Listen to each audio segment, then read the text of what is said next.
Hello everyone, I am Shivam Chaturvedi और इस video में हम लोग एक नए टॉपिक को समझने जा रहे हैं जो कि अर्थशास्त्र से रिलेटेड है, इकोनॉमिक्स से रिलेटेड है। नाम है उसका विंडफॉल गेन टैक्स या विंडफॉल टैक्स।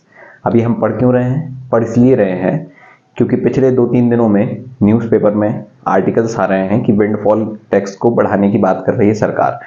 तो इस समय हमारे लिए जानना ये इम्पोर्टेंट हो जाता है कि आखिर ये विंडफॉल टैक्स है क्या, ठीक है, और इससे भारतीय अर्थव्यवस्था पर क्या क्या प्रभाव पड़ सकते हैं। ठीक है, तो चलिए शुरू करते हैं। तो आपने कभी नाम सुना होगा कि छप्पर का फट जाना या लॉटरी लग जाना। देखा है होगा आपने, माला माल वीकली में एंथोनी भाई की लॉटरी लग जाती है।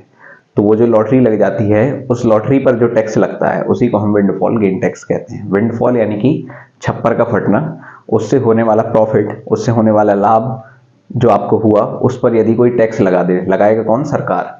तो उसी टैक्स को लगने को हम कहते हैं विंडफॉल गेन टैक्स। यानी कि आपके ऊपर छप्पर फटा। छप्पर कैसे कैसे फट सकता है कि मान लो आप अपने खेत में काम कर रहे हो, आप ऐसे ऐसे हल चला रहे हो, हल चलाते चलाते आपको एक मटका मिला, मटके के अंदर सोने के सिक्के हैं, या आपने किसी लॉटरी की टिकट खरीदी, उसमें आपको 1 करोड़ का इनाम लग गया। ठीक है, या मान लो कि आप टमाटर की खेती करते थे और टमाटर में आपको पता है कि पिछले 2-3 महीने में क्या हुआ। टमाटर की खेती करते थे या टमाटर का आप सप्लाई करते थे, तो बाहर मार्केट में टमाटर की सप्लाई हो गई कम, जिस कारण से आप एकदम से आपको टैक्स देना पड़ेगा, आपको एकदम से प्रॉफिट हो गया। तो इसको हम कहते हैं एकदम से अनएक्सपेक्टेड प्रॉफिट इन इनकम।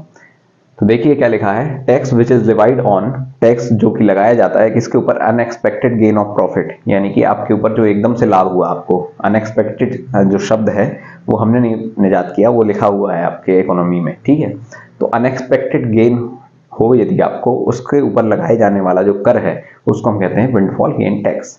देखते हैं आगे क्या लिखा है। देखिए वही लिखा है कि लॉटरी लग जाना, अनफोर्सीन इनहेरिटेंस, की मान लो आप अपना घर बनवा रहे हो, पुश्तैनी पुश्तैनी मकान आप बना रहे हो, नीचे आपको खजाना गड़ा मिल गया। ठीक, तो उसको उस पर भी टैक्स लगेगा। कुल मिलाकर सीधी बात है कि आपको जो आपने सोचा ना हो कि हमें एकदम से इतना लाभ हो जाएगा और वो आपको हो जाए, तो उस चीज को उस चीज पर जो टैक्स लगता है उसको हम विंडफॉल गेन टैक्स कहते हैं।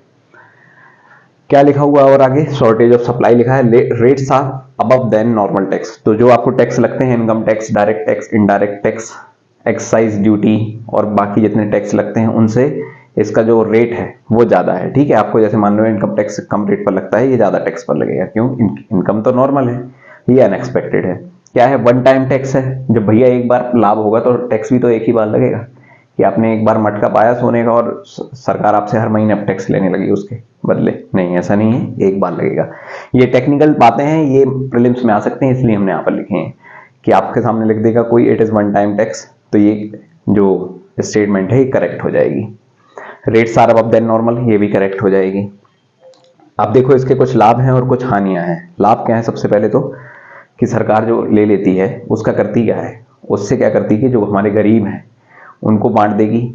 कुछ स्कीम्स हैं, स्कीम्स के जरिए उन पे कुछ लाभ होगा। ठीक, यदि स्कीम्स पे नहीं जा रहा तो कहीं ना कहीं इंफ्रास्ट्रक्चर पर डेवलपमेंट होगा, हमारे सड़कें बनेंगी, इमारतें बनेंगी, जिसमें आगे आके लोग, इंडस्ट्री बनेंगी, उसमें आगे आके लोग काम करेंगे, तो एम्प्लॉयमेंट जनरेट होगा।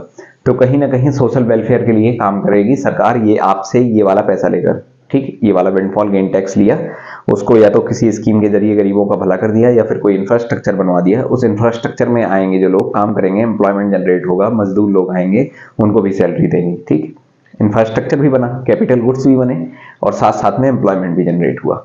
और आगे क्या लिखा है? Protect from income inequality.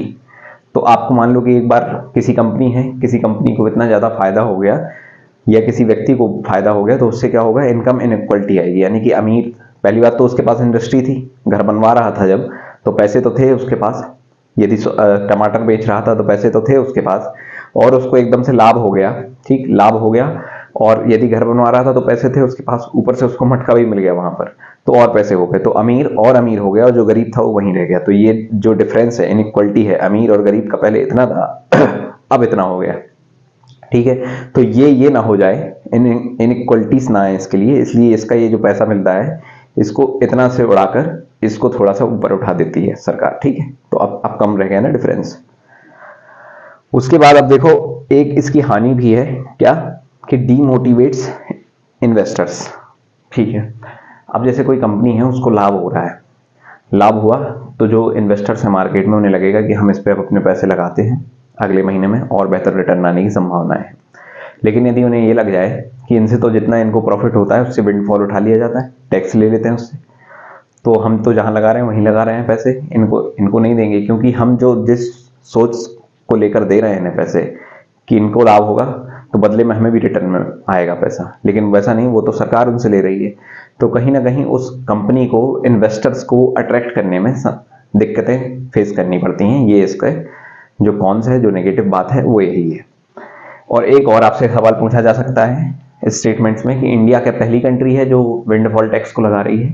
तो जी नहीं, इसके पहले अमेरिका, इंग्लैंड, इटली, स्पेन कई देश लगा चुके हैं। तो आपको ये याद रखना है कि इंडिया यदि लिखकर आ जाए कि India is the first country to impose windfall gain tax, तो that is the wrong statement, ठीक है। तो ये था हमारा कॉन्सेप्ट ऑफ इकोनॉमिक्स में विंडफॉल गेन टैक्स के बारे में कुछ जरूरी बातें जो आपको जानना चाहिए। ऐसे ही किसी नए वीडियो में फिर से मिलेंगे। Thank you so much.